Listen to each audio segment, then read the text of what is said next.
melihat dalam diri kita. Itu yang disebut dengan basyirah. Maka Quran mengatakan laqad ja'akum basyairum mir rabbikum. Sesungguhnya pada diri kalian semua sudah aku kasih basyirah. Itu penglihatan kolbu. Waman absyara falinafsi. Siapa yang bisa menggunakan penglihatan itu, maka dia akan beruntung kehidupannya. Waman amiya fa'alaiha. Dan siapa yang sampai hari ini tidak bisa menggunakan penglihatan itu, rugi bagi dirinya sendiri. Quran. Sampai sini mengerti? Oke. Kalau sudah mengerti, saya lanjutkan. Jadi kalau begitu, ya, mati dulu. Mati dulu baru jumpa dengan Allah. Masuk akal? Mati dulu baru jumpa dengan Allah. Nah, selama ini kita mengartikannya keliru. Karena mati yang dimaksud adalah mati beneran. Sehingga di kehidupan ini kita semua jadi lalai. Padahal ayatnya jelas. Saya bacakan ayatnya ya. Ini nanti lihat di rumah, Quran surat Al-Isra surat 17 ayat 72. Bahasa Qur'annya begini, saya bacakan bahasa Arabnya. Wa man kana fi hadi a'ma wa huwa fil akhirati a'ma wa adallu sabila. Barang siapa yang buta penglihatan kolbunya di dunia, maka dia akan buta penglihatan kolbunya di akhirat dan jalannya jadi sesat. Wa adallu sabila. Tahu artinya buta? Tahu apa buta? Tidak melihat. Jadi artinya siapa yang tidak melihat di dunia, maka dia tidak akan melihat di akhirat. Sedangkan basyirah itu cuma untuk satu penglihatan, untuk menyaksikan jati diri kita sendiri. Jadi siapa yang tidak menyaksikan jati dirinya di dunia, dia tidak akan bisa menyaksikan jati dirinya di akhirat. Siapa jati diri kita? Bukankah jati diri kita adalah ruhku yang Allah tiupkan ke dalam diri kita? Allah tidak pernah meniupkan ruhmu, tapi Allah hanya meniupkan ruhku. Fa iza sawaituhu wa nafakhtu fihi mir ruhi faqa'u lahu sajidin. Ketika aku sudah selesai menciptakan tubuhmu, aku tiupkan ruhku. Jadi yang ditiupkan Allah, ruh siapa? Ruh Allah, nggak ada ruh kamu. Jadi siapa jati dirimu? Ya ruhku. Itu harus dikenali. Maka siapa yang kenal dirinya, maka dia akan kenal Tuhannya. Ini dilalaworakeun. Ini dianggap sepele. Padahal tidak ada yang lebih pasti dari kematian. Maka di Quran surat Al-Waqiah ayat 83, 84, 85, 86 dikatakan falaula iza balagotil hulkum. Ketika nyawamu sampai di kerongkongan, wa antum hina idin tangdurun. Antum, kalian semua harus melihat. Wa nahnu akram ilahi minkum. Aku selalu bersamamu, bahkan dekat bersamamu. Walaki la tubsirun. Kunaon atuh maraneh teh teu bisa ningali. Dulu saya baca ayat itu bergetar tubuh saya. Saya bertanya di sini, nanti kalau saya mati, saya akan melihat atau tidak melihat? Dan kalau saya mati harus melihat, apa yang harus saya lihat? Dengan mata mana saya harus melihat? Kepada siapa saya harus belajar supaya saya bisa melihat? Ketemu jawabannya di Quran surat Ali Imran ayat 49. Di situ dikatakan, carilah seorang guru yang bisa menyembuhkan 3 penyakit. 1 penyakit buta, 2 penyakit kulit, yang ketiga penyakit kematian kesadaran. Cari guru yang semacam itu, subhanallah. Susahnya seperti mencari jejak elang di langit, seperti mencari jejak itik di sungai, seperti mencari jejak ikan di air. Yang bicara Tuhan banyak, tapi yang kenal kepada Tuhan ternyata sulit mencarinya. Paham maksud saya? Oke. Ya. Jadi Bapak Ibu, Semoga kajian hari ini setidak-tidaknya membangkitkan kesadaran. Itu saja sudah kiamat. Oh, ternyata saya itu tidak tahu. Sekarang saya tahu, kalau saya tidak tahu itu kiamat. Dan langsung muhasabah. Langsung menghisab diri. Gitu. Gak diam. Langsung melakukan tindakan. Mumpung masih punya waktu.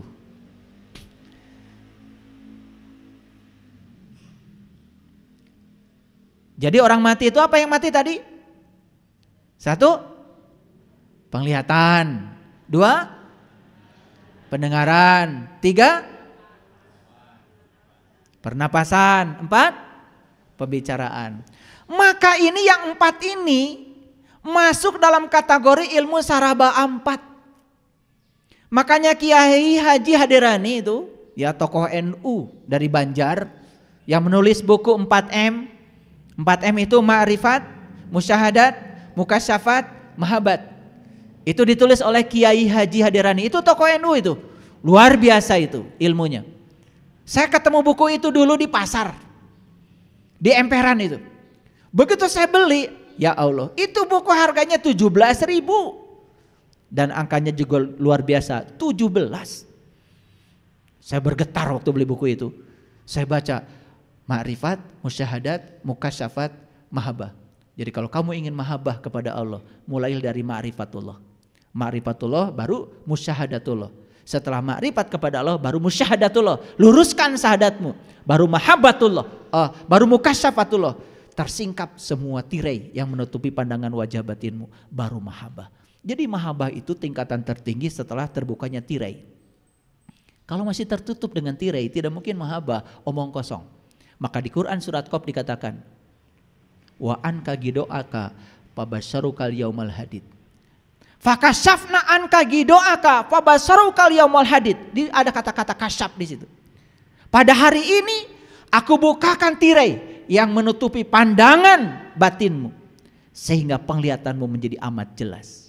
Mau saya bongkarkan tirainya? Mau saya singkapkan tirainya? Kalau ada tirai, pemandangan di luar nggak kelihatan. Begitu set tirai, walaupun sedikit saja, oh ternyata matahari sudah bersinar di luar. Baru Allahu Akbar. Baru kita bisa menyaksikan ternyata tubuh saya tidak gelap gulita, tapi terang benderang. Ya, tingkatan terbuka tirai itu namanya mukasyafah. Mukasyafah itu adalah gerbang untuk memasuki yang namanya mahabbah. Jadi tidak mungkin seseorang bisa cinta kepada Allah kalau masih tertutup oleh tirai. Dan untuk terbuka tirai harus apa dulu? Ma'rifat, musyahadat, mukasyafat, baru mahabbah. Makanya ada ilmu saraba 4. Jadi saraba apa itu 4? Ma'rifat, musyahadat, mukasyafat, mahabbat. Penglihatan, pendengaran, pernapasan, pembicaraan. Tanah, air, api, udara. Alif, lam, ha.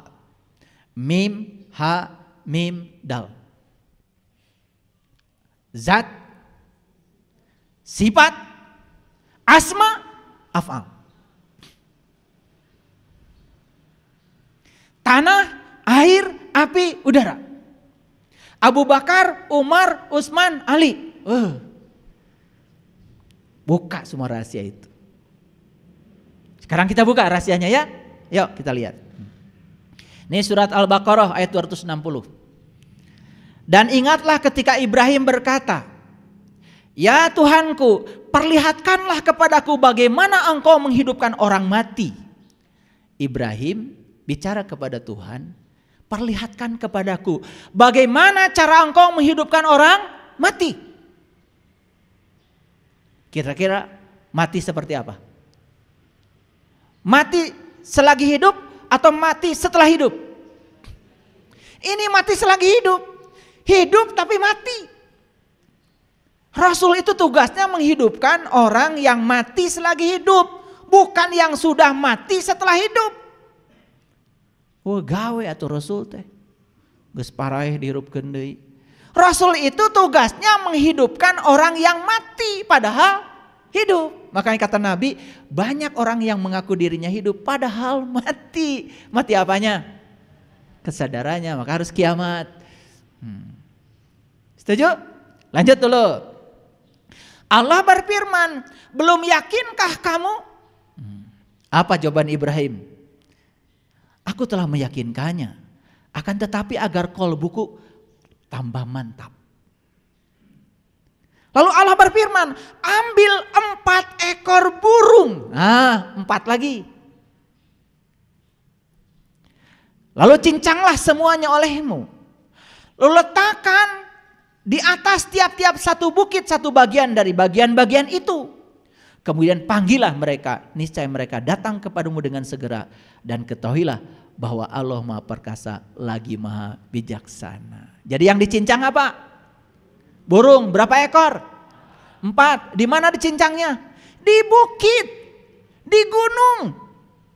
Ini bukan cerita bukit itu, bukan cerita gunung itu. Mau dipraktekkan ayat ini secara langsung? Kalian bawa burung ke gunung, cincang 4, terus panggil. Hirup moal eta manuk. Ini ayat simbolik. Mana gunung? Gunung itu gunung bagian tertinggi dari diri kita. Maka gunung adanya di sini. Saya tanya sekarang, penglihatan di mana adanya? Di gunung. Pendengaran di mana? Di gunung. Pernapasan di mana?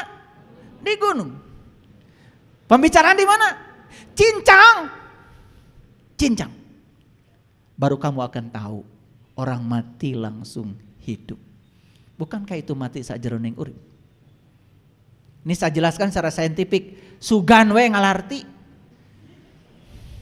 Anu ngerasa bener teh. Ini Quran itu sedemikian canggihnya. Tapi sayang Qurannya masih perawan. Begitu saya buka rahasianya, wah rame. Karena berbeda, tidak siap menerima perbedaan, apalagi merasa ilmunya paling banyak, tidak mau mendengarkan kebenaran, langsung menyalahkan orang. Tar dulu. Makanya jangan lihat orang dari penampilan luarnya. Maaf ya, mau bajunya kayak apa, mau pecinya kayak apa, lihat dalamnya. Yang dia omongkan itu pengalaman pribadi atau teori agama. Kalau cuma teori agama, dia berbicara kebaikan, belum tentu orang baik. Saya kasih tahu, semua orang yang berbicara kebaikan belum tentu orang baik. Karena berbicara kebaikan itu gampang, yang susah melakukan kebaikan. Sekarang saya ajak kalian, mau terus berbicara kebaikan atau melakukan kebaikan? Sedekah itu bagus, Ibu. Bicara apa saya? Kebaikan. Jangan marah-marah pada orang lain. Bicara apa saya? Kebaikan. Yang sabar ya. Bicara apa saya? Jadi orang baik enggak? Belum tentu. Makanya sekarang saatnya bertindak. Jangan bicara sedekah baik, langsung sedekah. Jangan bicara memberi itu baik, langsung merek. Contohan kemana?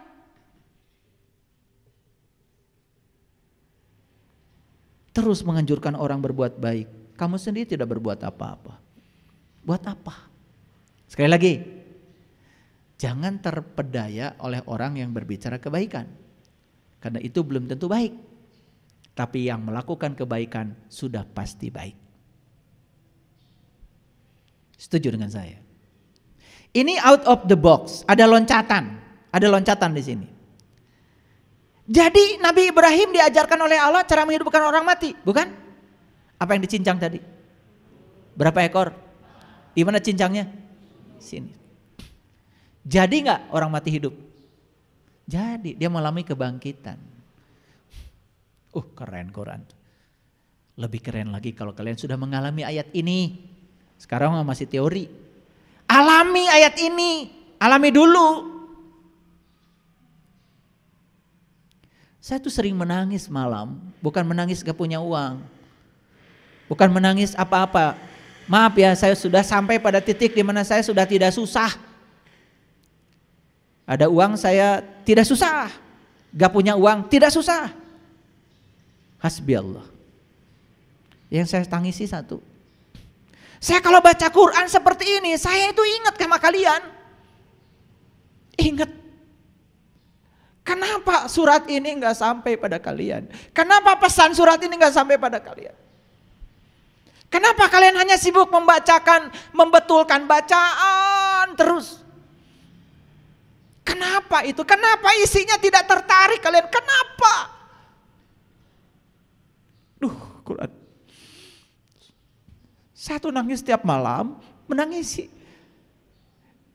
Makanya benar kata Rasulullah, nanti umatku seperti buih di lautan, banyak. Tetapi tidak berguna. Maaf, saya bukan anti baca Quran yang mahrajnya hurufnya, itu juga bagus. Sebagai orang yang beragama, apalagi menganut agama Islam, ya tentu saya harus kenal tata cara baca Al-Quran, harus kenal. Tetapi itu belum cukup. Itu baru cara membaca. Belum masuk menyentuh isinya. Hudannya belum nyampe pada kita. Belum nyampe. Coba baca surat Al-Baqarah 260 saja. Saya merinding menangis. Ternyata leluhur kita di sini di Nusantara dengan Nabi Muhammad, dengan semua Nabi semua Rasul, ajarannya sama. Menyampaikan hal yang sama. Apa itu? Cara untuk mengenal jati diri kita. Karena itu kunci awal. Maka Nabi Muhammad mengatakan awaluddin ma'rifatullah. Awaluddin ma'rifatullah. Awalnya agama mengenal Tuhan. Paham sampai di sini? Kira-kira ayat ini kalau dibaca sendiri oleh kalian ngerti nggak? Terus dipraktekan. Pergi ke gunung bawa burung 4, cincang langsung. Golerkeun we teh gunung teh. Geroan. Hei manuk hirup. Hirup moal. Ini bahasa simbolik. Dan leluhur kita sudah bicara ilmu saraba 4, coba bayangkan, luar biasa. Lanjut. Oke. Makanya ada ayatnya. Di Quran surat Al-Isra ayat 14. Iqra kitabaka kafa binafsika al-yauma 'alaika hasiba. Bacalah kitabmu. Cukuplah dirimu sendiri pada saat ini sebagai juru hisab terhadap dirimu. Perintah bukan ini? Perintah bukan ini. Apa yang diperintahkan di sini? Iqra. Iqra. Apa yang dibaca? Kitab siapa? Kitabmu, kitabmu, kitabmu, kitabmu. Ini perintah dari Allah. Selama ini kalian sibuk baca kitab yang bukan milikmu. Kalau begitu, kitabnya ada nggak pada dirimu? Ada? Apa sih kitab itu? Makanya di Quran surat ya Asy-Syura ayat 52. Dulu kamu tidak mengerti apa itu iman. Dulu kamu juga nggak mengerti apa itu kitab. Setelah aku datangkan cahayaku kepadamu, menyinari kolbumu, baru mengerti apa itu iman, apa itu kitab. Itu di Quran surat Asy-Syura ayat 52. Jadi kitab itu sering disebut kalamullah. Kalam itu sifat, Allah itu zat. Tadi sudah tahu kan? Zat dan sifat menyatu? Menyatu? Tidak bisa dipisah? Yes. Jadi kitabmu itu adalah kalamullah. Kalam itu sifat, Allah itu zat. Di mana Allah ngasih alamat pada kita? Allah bilang, aku bersamamu. Lebih dekat kepadamu daripada urat nadi lehermu. Alamat bukan itu dari Allah. Alamat bukan dari Allah. Sedekat itu Allah kepadamu. Baca. Iqra. Dan itu yang diikra oleh para nabi, para rasul. Nabi Muhammad tidak baca huruf. Yang dibaca oleh beliau apa? Iqra apa? Yang diikra itu kitab. Kitabmu. Kitabmu. Jadi kitabmu itu adalah diri sejatimu. Dan di situ kita akan bisa menghisap diri kita. Pada saat kita membaca kitab kita, semua amalan kita tergambar di situ. Yang sudah tahu cara membacanya pasti manggut-manggut, betul ya. Kamu berehan, kamu nyaahan, kamu penuh cinta kasih pada orang lain, ngemprai, cang. Kamu gampang marah, gampang tersinggung, dengki, iri, poek mongkleng. Nyata di sini. Itu yang namanya pahala, itu yang namanya ajrun. Ajrun itu zat. Selama ini banyak orang ngomong pahala, tapi ngerti juga enggak.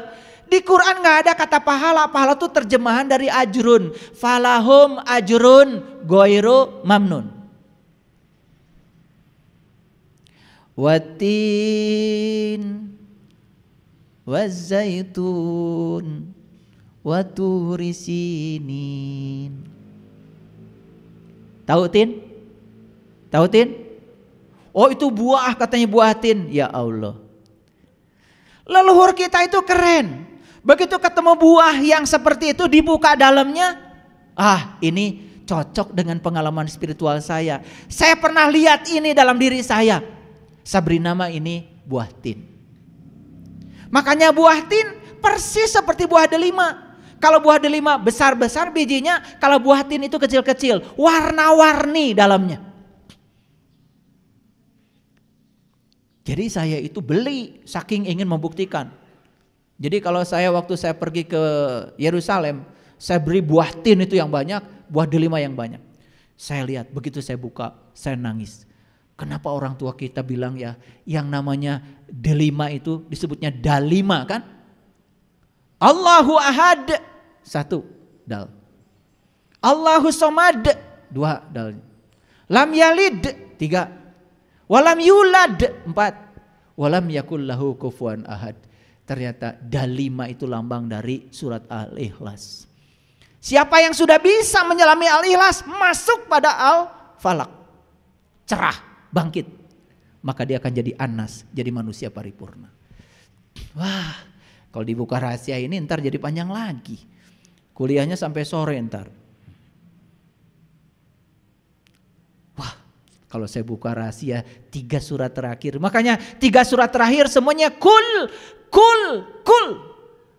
Kul itu hanya perintah buat mereka yang mengalami.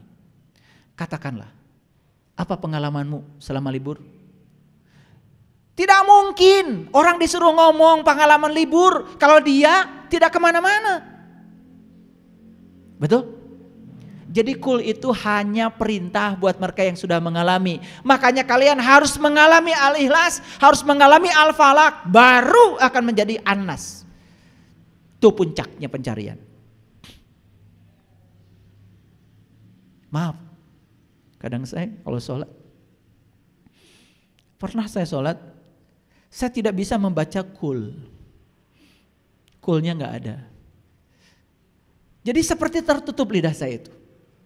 Di sini cuman Allahu ahad, Allahu somad, Allah lam yalid, Allah walam yulad, Allah walam yakul lahu kufuwan ahad. Karena kulnya bukan milik saya. Kulnya adalah perintah dari Allah. Makanya kata Allah, sudah kamu gak usah mengucapkan kul, itu milikku. Tapi sekarang rasakan bahwa aku bersamamu. Makanya saya berulang kali membaca itu. Dan saya larut. Saya juga tidak menjadi ingat lagi dengan semua yang ada di sini. Allahu ahad, Allahu samad, Allah lam yalid, Allah lam yulad, Allah lam yakul lahu kufuwan ahad. Tidak ada yang serupa. Karena dia maha kaya.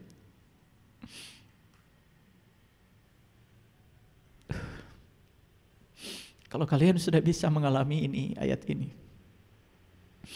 setiap sholat pasti kalian akan bercucur air mata. Bukan sekedar sholat, tapi merasakan penyatuan dan kehadiran dia. Itu pengalaman tauhid, itu ketuhanan namanya. Bacalah kitabmu, cukuplah dirimu sendiri pada saat ini sebagai penghisap terhadap dirimu. Jadi kita bisa menghisap diri kita kapan? Di sini saat ini sekarang. Maaf, kalau hisabnya nanti, kapan memperbaiki dirinya? Betul? Tapi kalau hisabnya sekarang kan masih ada kesempatan. Walaupun cuma 1 hari lagi kita hidup di sini, masih ada kesempatan. Ada seorang ibu kemarin dari Padang, umur 70 tahun.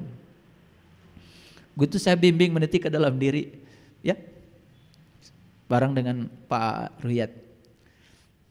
Beliau menangis. Kenapa saya baru menyaksikan ini di usia saya 70 tahun? Saya bilang, Bundo, segini juga masih menyaksikan. Gak usah khawatir. Allah udah bilang, liyaghfiralakallah ma taqaddama min dzambika wa ma ta'akhkhar. Aku bebaskan kamu dari dosamu yang lalu dan dosa yang akan datang. Nangis tidak berhenti. Tidak usah disesali. Ini hari terbaikmu, saya bilang. Jadi beliau cuma sesal, kenapa saya tidak dari muda katanya bisa merasakan pengalaman spiritual ini. Dia mengalami tin, dia mengalami dalima. Pernah lihat dalima? Indah warnanya. Kalian saksikan dalima ada di sini. Kalian saksikan tin ada di sini. Maksudnya watin wazaitun. Tin itu diletakkan di zaitun. Zaitun itu adalah tubuh kita. Maka di Quran dikatakan zaitunatil la syarqiyah wala gharbiyah yakadu zaituha walau lam tamsasun nar nurun ala nurin nurun ala nurin yahdillahu linurihi may yasha yahdillahu linurihi may yasha. Pohon zaitun itu bukan dari timur, bukan dari barat, bukan dari mana-mana. Pohon zaitun adalah tubuhmu sendiri. Di situ aku sudah meletakkan tin, sebuah lokus. Dan kalau kau masuk ke dalamnya, kau akan menyaksikan keindahan dalam dirimu. Bagi saya, tin itu adalah qalbu, Baitullah. Makanya waturi sinin, di situ ada tur. Tur itu adalah gunung. Gunung lagi yang dibicarakan di sini. Gunung adalah melambangkan kesadaran pada diri manusia. Makanya siapa yang sudah ketemu tin, zaitun dan tur dalam dirinya, makanya setiap kita haji pasti kita ziarah ke gunung. Jabal Nur, Jabal Rahmah, Jabal Sur, Jabal Uhud. Kenapa kok kalau haji ziarahnya ke gunung? Gak pernah tanya kita. Karena di Indonesia kalau ziarah kan ke kuburan. Di sana ziarah ke gunung. Gak pernah tanya kita. Karena gunung dalam Al-Quran itu sangat luar biasa. Dengarkan kajian saya yang terakhir, kajian umum ya, tentang menaiki gunung ya. Semakin mendaki semakin sejuk, semakin indah pemandangannya. Dengarkan itu, ada udah di YouTube. Watin wazaitun waturi sinin wahadal baladil amin. Di situ aku meletakkan kota yang aman. Kota banyak lampunya? Kota banyak lampunya? Buah tin banyak lampunya? Buah dalima banyak lampunya? Ya Allah. Kamu akan ketemu Al-Madinah Al-Munawwaroh dalam dirimu. Kamu akan hijrah minad dzulumati ilan nur. Wah, saya itu kagum ya sama orang tua kita, leluhur kita. Buah ini diberi namakan tin, buah ini diberikan zaitun. Dan mereka itu memberi nama itu sesuai dengan pengalaman pribadinya. Itu namanya kecerdasan. Kenapa bukan buah lenca diberi nama buah tin? Karena lenca itu isinya hijau, gak ada lampunya. Ya, ada yang belum tahu buah tin? Udah nyari. Dulu di pot bunga saya di rumah ada, ya. Ya, cuman umurnya udah tua jadi meninggal. Rajin berbuah itu.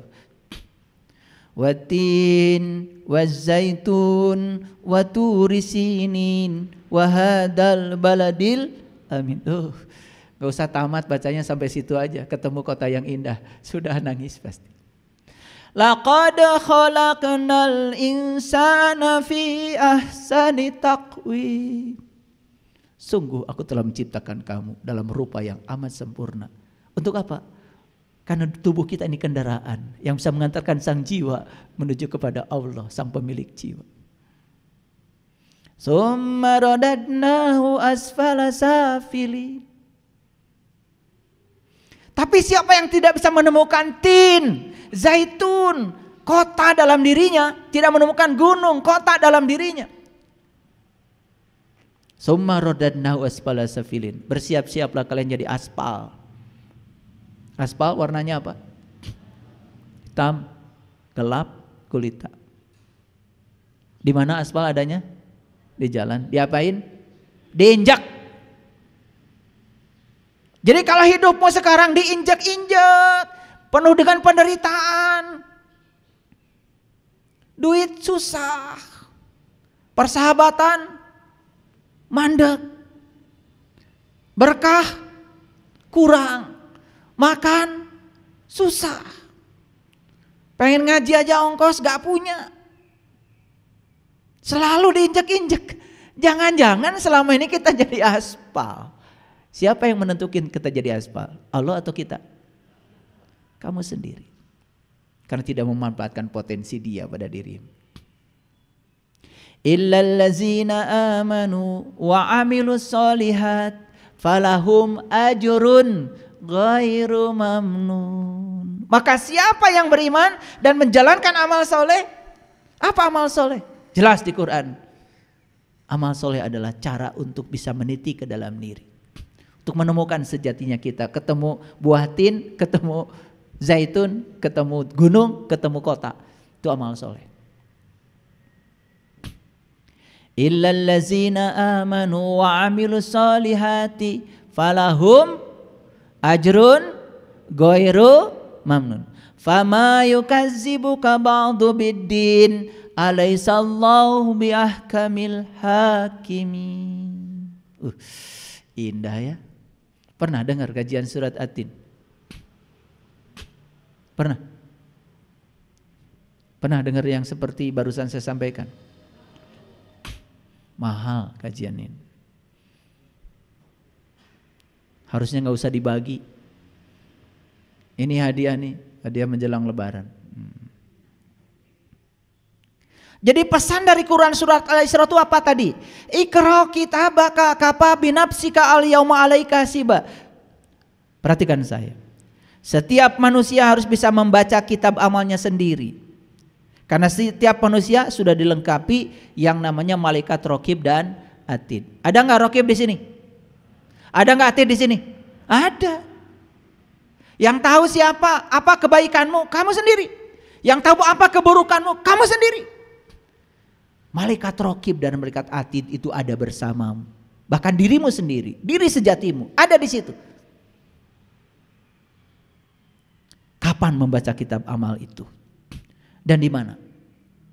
Kapan dan di mana membaca kitab amalnya? Di sini, saat ini, sekarang, di dalam diri. Itulah pentingnya kita tahu cara membaca kitab amal. Saya percaya kalau membaca huruf-huruf hijaiyah kalian udah lancar. Tajwid lancar. Idgham, ikhfa, gunah, bila gunah, iqlab lancar. Oh, apalagi yang sebelah sini nih. Lancar. Tetapi membaca kitab sendiri, saya masih ragu. Disitulah perlu ketemu guru yang bisa memberikan metode untuk membaca kitab amal kita sendiri. Jadi kita pintar sendiri, kita bisa muhasabah sendiri. Dan kita bisa ngasih feedback pada diri sendiri. Apa yang salah dengan kehidupan saya? Apa yang harus saya perbaiki pada diri saya? Masa lalu tinggal sejarah, masa depan tinggal misteri. Masa lalu mengajarkan pelajaran, masa depan mengajarkan harapan. Apa yang harus saya lakukan hari ini? Lakukanlah. Itu hasil muhasabah. Kalau sholat hari ini cuma rutinitas, tingkatkan. Sehingga sholat menjadi khusyuk, ada kepuasan, ada kenikmatan. Gimana caranya? Cari, jangan diam terus. Terus melakukan rutinitas itu. Kan Nabi Muhammad juga tidak sholat dulu. Kan beliau Isra Mi'raj dulu. Kenali jati dirinya, baru sholat. Betul? Itu kan sunnah. Kenapa kita tidak mengamalkan sunnah itu? Ya, oke, lanjut. Jadi kapan alam hisab itu terjadi? Kita jawab lagi. Alam hisab terjadi setelah hari kiamat. Setelah kita bangkit dari kesadaran, baru kita bisa menghisab diri kita sendiri. Setelah kita tahu cara membaca kitab amal kita sendiri. Mau tahu caranya? Mau tahu caranya? Iya, tidak di sini. Ilmu khusus harus disampaikan dengan cara yang khusus, di tempat yang khusus. Sesuai dengan perintah Quran surat Al-Mujadilah ayat 12-13. Di zaman Rasul, para sahabat juga ada bicara umum dengan Rasul, ada bicara khusus. Ada lagi tingkatan lebih tinggi, khususil khusus. Dan ada syaratnya untuk bicara khusus. Nanti baca Quran surat Al-Mujadilah ayat 12-13. Tidak akan saya kupas karena waktu kita terbatas. Ya, tapi ayat-ayatnya sudah saya kasih tahu ya. Kalau saya sedang bicara begini meluncur nih ayat-ayat. Ya. Oke, lanjut dulu. Hanya jiwa-jiwa yang sudah sadar yang dapat menghisab dirinya sendiri. Setuju? Kenapa kita tidak bisa menghisab diri sendiri? Karena kita hari ini belum sadar, belum bangkit dari kematian kesadaran. Jiwa-jiwa yang belum sadar tidak mungkin dapat menghisab dirinya sendiri. Bahkan jiwa yang tidak sadar itu malah sibuk menghisab orang lain. Kan sekarang itu aneh ya. Orang itu kok berani-beraninya menghukumi orang lain yang dia sendiri kan tidak bisa masuk ke orang. Contoh, pengalaman spiritual itu kan sangat pribadi. Kok sekarang ini seperti ada orang karena dia berada di lembaga tertentu yang berhak itu menghukumi orang lain. Apa haknya dia? Saya nggak tahu apa dia suka baca Malik Yaumiddin ketika sholat apa tidak. Kalau baca itu dengan kesadaran, harusnya kan sadar bahwa saya tidak punya hak menghukum. Maaf ya, di negeri kita ini penyakit alergi masih kronis. Tahu alergi? Alergi terhadap perbedaan maksudnya. Kudu sarua kabeh. Padahal wajah kita juga berbeda. Yang menciptakan perbedaan itu Allah. Allah yang maha luas, kita bisa selami seluasnya Allah. Oleh karena itu maka orang yang menyelam ke dalam kelautan jiwanya tidak bisa dijustifikasi oleh siapapun. Karena yang tahu dia cuma dirinya sendiri. Hati-hati ya kalau menghukumi orang. Jangan sok-sokan. Yuk kita baca ayat ini. Ini Quran surat Ar-Ra'd ayat 31. Walau anna Qur'ana suyirat bihil jibalu au kuti'at bihil ardu au kulima bihil mauta balillahi amru jami'a. Dan sekiranya ada suatu bacaan yang dengan bacaan itu gunung tergoncang, bumi terbelah. Oleh karena itu orang-orang yang sudah mati dapat bicara. Apakah ketika kita membaca Quran yang syar'i gunung tergoncang? Langit terbelah? Orang mati dapat bicara? Ini Quran yang mana yang dibaca? Yang tadi, Iqra kitabaka. Saya kasih tahu, kalau kita bisa Iqra kitab amal kita, gunung tergoncang. Nabi Muhammad sampai menggigil di Gua Hira. Gunung itu lambang dari kesadaran. Kesadaran kita naik karena tergoncang naik menuju kepada Sidrah Al-Muntaha, puncaknya kesadaran.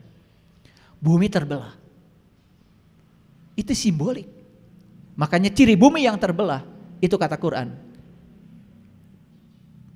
Ketika langitmu terbelah, maka kau akan menyaksikan mawar merah seperti kilapan minyak. Mawar merah. Delima mawar merah? Tin mawar merah? Subhanallah. Fa'idha saqatis sama'u fakanat wardatan kaddihan fabi ayyi ala'i rabbikuma tukazziban. Harus merasakan bumi terbelah itu. Begitu bumi terbelah, tirainya terbuka. Begitu tirai terbuka, kasyaf.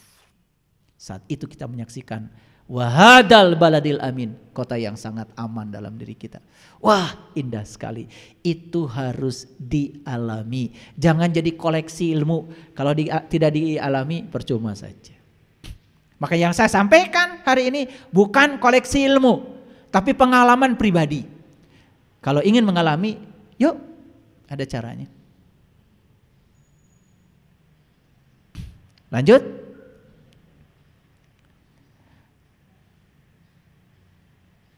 Mau membaca suatu bacaan yang gunung tergoncang, bumi terbelah, orang mati dapat bicara. Makanya itu yang dikatakan di Quran surat Al-Qalam. Man azinallahu rahman wa qala shawaba. Siapa yang diberi izin bicara oleh aku, kata-katanya akan menghunjam. Jadi izin bicara itu bukan dari manusia, izin bicara itu dari Tuhan.